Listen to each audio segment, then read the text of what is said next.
Bientôt, les bandes d'oiseaux de plus en plus nombreuses, des pétrels, des puffins, des contremaîtres, habitants de ces parages désolés, signalèrent l'approche du Groenland.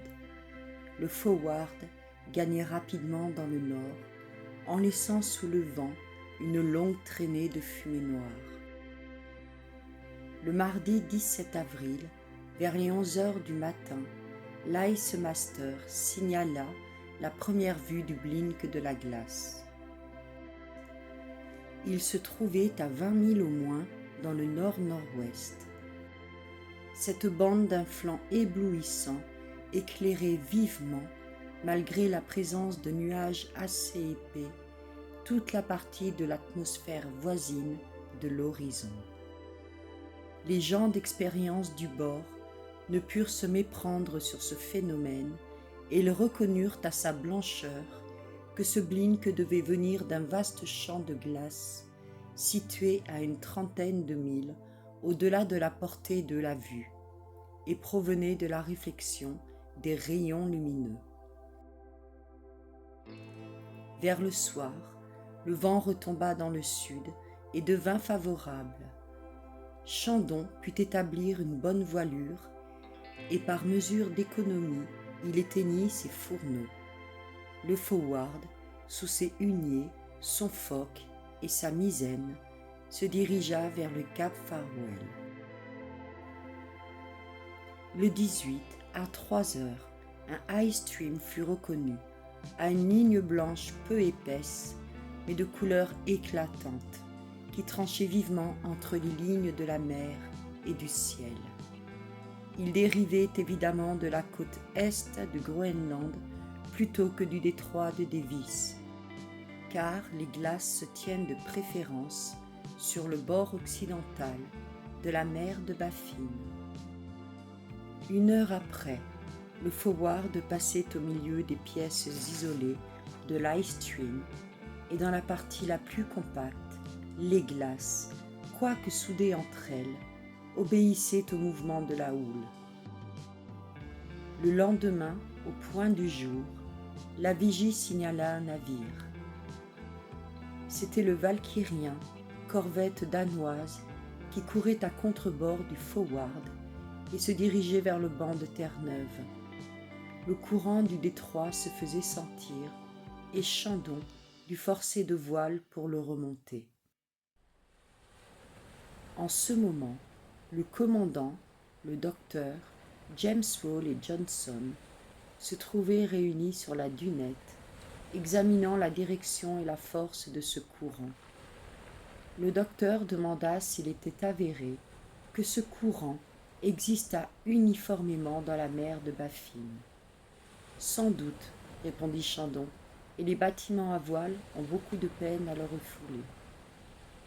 D'autant plus, ajouta James Wall, qu'on le rencontre aussi bien sur la côte orientale de l'Amérique que sur la côte occidentale du Groenland.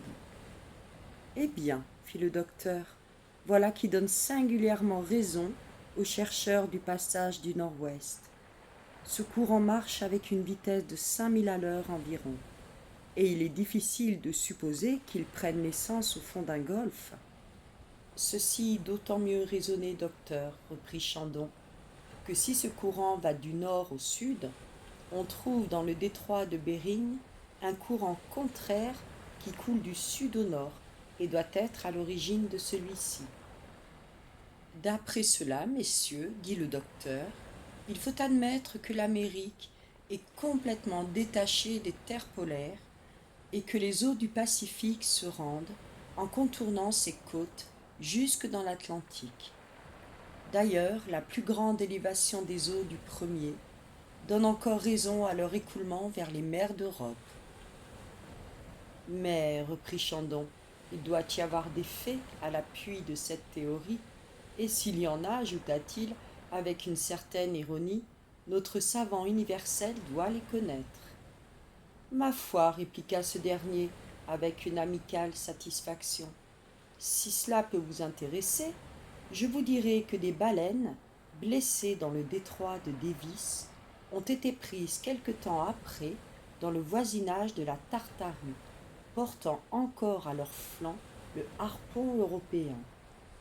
Et à moins qu'elle n'ait doublé le cap Horn ou le cap de Bonne-Espérance, répondit Chandon, il faut nécessairement qu'elles aient contourné les côtes septentrionales de l'Amérique. Voilà qui est indiscutable, docteur.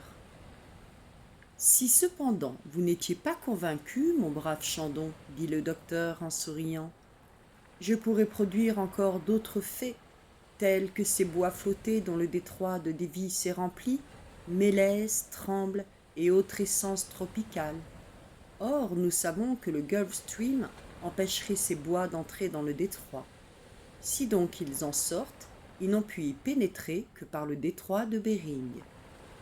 Je suis convaincu, docteur, et j'avoue qu'il serait difficile avec vous de demeurer incrédule. Ma foi, dit Johnson, voilà qui vient à propos pour éclairer la discussion. J'aperçois au large une pièce de bois d'une jolie dimension. Si le commandant veut le permettre, nous allons pêcher ce tronc d'arbre, le hisser à bord et lui demander le nom de son pays. C'est cela, fit le docteur, l'exemple après la règle. Chandon donna les ordres nécessaires. Le brick se dirigea vers la pièce de bois signalée, et bientôt après, l'équipage le hissait sur le pont, non sans peine. C'était un tronc d'acajou, rongé par les vers jusqu'à son centre, circonstance sans laquelle il n'eût pas pu flotter. « Voilà qui est triomphant !» s'écria le docteur avec enthousiasme, car, puisque les courants de l'Atlantique n'ont pu le porter dans le détroit de Davis, puisqu'il n'a pu être chassé dans le bassin polaire par les fleuves de l'Amérique septentrionale, attendu que cet arbre-là croît sous l'équateur, il est évident qu'il arrive en droite ligne de Bering. Et tenez, messieurs, voyez ces vers de mer qui l'ont rongé, ils appartiennent aux espèces des pays chauds. Il est certain, reprit Hall, que cela donne tort aux détracteurs du fameux passage. Mais cela les tue tout bonnement, répondit le docteur. Tenez, je vais vous faire l'itinéraire de ce bois d'acajou. Il a été charrié vers l'océan Pacifique par quelques rivières de l'isthme de Panama ou de Guatemala. De là, le courant l'a traîné le long des côtes d'Amérique jusqu'au détroit de Bering, et, bon gré mal gré, il a dû entrer dans les mers polaires. Il n'est ni tellement vieux ni tellement imbibé qu'on ne puisse assigner une date récente à son départ. Il aura heureusement franchi les obstacles de cette longue suite de détroits qui aboutit à la mer de Baffin, et vivement saisi par le courant boréal, il est venu par le détroit de Davis se faire prendre à bord du Forward, pour la plus grande joie du docteur Clawbonny, qui demande au commandant la permission d'en garder un échantillon. « Faites donc, reprit Chandon, mais permettez-moi à mon tour de vous apprendre que vous ne serez pas le seul possesseur d'une épave pareille. Le gouverneur danois de l'île de Disko, sur la côte du Groenland, continua le docteur, possède une table d'acajou faite avec un tronc pêché dans les mêmes circonstances. Je le sais, mon cher Chandon. Eh bien, je ne lui envie pas sa table, car si ce n'était l'embarras, j'aurais là de quoi me faire toute une chambre à coucher. Pendant la nuit du mercredi au jeudi, le vent souffla avec une extrême violence. Le driftwood se montra plus fréquemment. L'approche de la côte offrait des dangers à une époque où les montagnes de glace sont fort nombreuses. Le commandant fit donc diminuer de voile, et le Forward courut seulement sous sa misaine et sa trinquette. Le thermomètre descendit au-dessous du point de congélation. Chandon fit distribuer à l'équipage des vêtements convenables, une jaquette et un pantalon de laine, une chemise de flanelle, des bas de wadmel, comme en portent les paysans norvégiens. Chaque homme fut également muni d'une paire de bottes de mer parfaitement imperméables. Quant au capitaine, il se contentait de sa fourrure naturelle. Il paraissait peu sensible aux changements de température. Il devait avoir passé par plus d'une épreuve de ce genre, et d'ailleurs, un Danois n'avait pas le droit de se montrer difficile. On ne le voyait guère, et il se tenait presque toujours caché dans les parties les plus sombres du bâtiment. Vers le soir, à travers une éclaircie du brouillard, la côte du Groenland se laissa entrevoir par 37 degrés 2 minutes 7 secondes de longitude. Le docteur, armé de sa lunette, put un instant distinguer une suite de pics sillonnés par de larges glaciers. Mais le brouillard se referma rapidement sur cette vision, comme le rideau d'un théâtre qui tombe au moment le plus intéressant de la pièce. Le forward se trouva, le 20 avril au matin, en vue d'un iceberg haut de 150 pieds, échoué en cet endroit de temps immémorial. Les dégels n'ont pas prise sur lui et respectent ses formes étranges.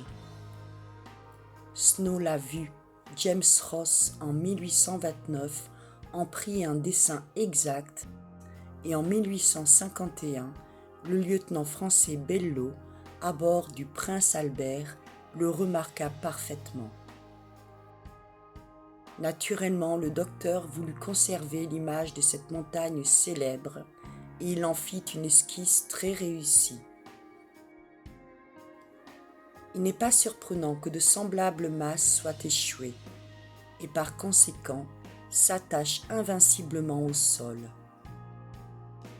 Pour un pied hors de l'eau, elles en ont à peu près 2 au-dessous, ce qui donnait à celle-ci 80 brasses environ de profondeur. Enfin, par une température qui ne fut à midi que de 12 degrés, moins 11 degrés centigrades, sous un ciel de neige et de brouillard, on aperçut le cap Farewell. Le forward arrivait toujours fixé. Le capitaine inconnu, s'il lui plaisait de venir relever sa position par ce temps diabolique, n'aurait pas à se plaindre. Voilà donc, se dit le docteur, ce cap célèbre, ce cap si bien nommé. Beaucoup l'ont franchi comme nous, qui ne devaient jamais le revoir. Est-ce donc un adieu éternel, dit à ses amis d'Europe? Vous avez passé là, Frobisher, Knight, Barlow, Vaughan, Scroggs, Barents, Hudson, Blossville, Franklin, Crozier, Belleau, pour ne jamais revenir au foyer domestique. Et ce cap a bien été pour vous le cap des adieux.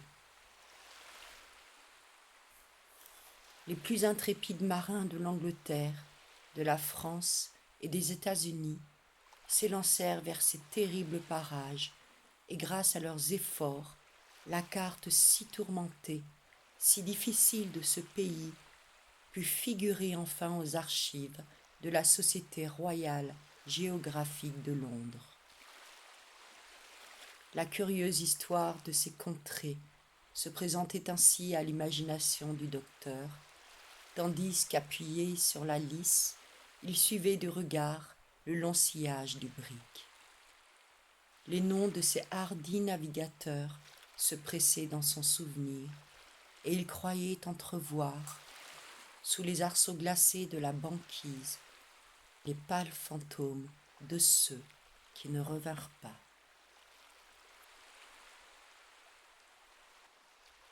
Pendant cette journée, le forward se fraya un chemin facile parmi les glaces brisées. Le vent était bon, mais la température très basse. Les courants d'air, en se promenant sur les ice fields, rapportaient leur froide pénétration. La nuit exigea la plus sévère attention. Les montagnes flottantes se resserraient dans cette passe étroite. On en comptait souvent une centaine à l'horizon. Elles se détachaient des côtes élevées, sous la dent des vagues rongeantes et l'influence de la saison d'avril, pour aller se fondre ou s'abîmer dans les profondeurs de l'océan. on rencontrait de longs trains de bois dont il fallait éviter le choc.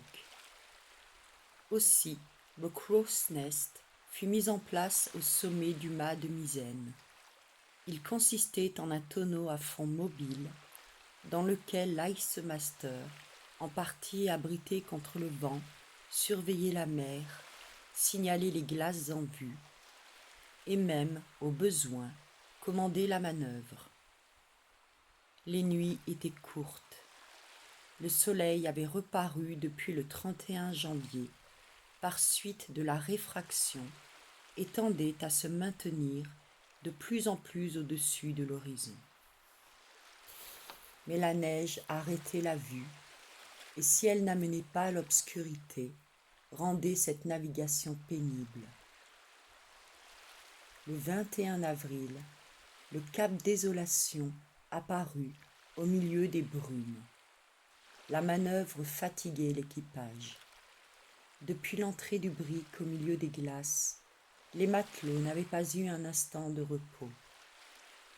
Il fallut bientôt recourir à la vapeur pour se frayer un chemin au milieu de ces blocs amoncelés.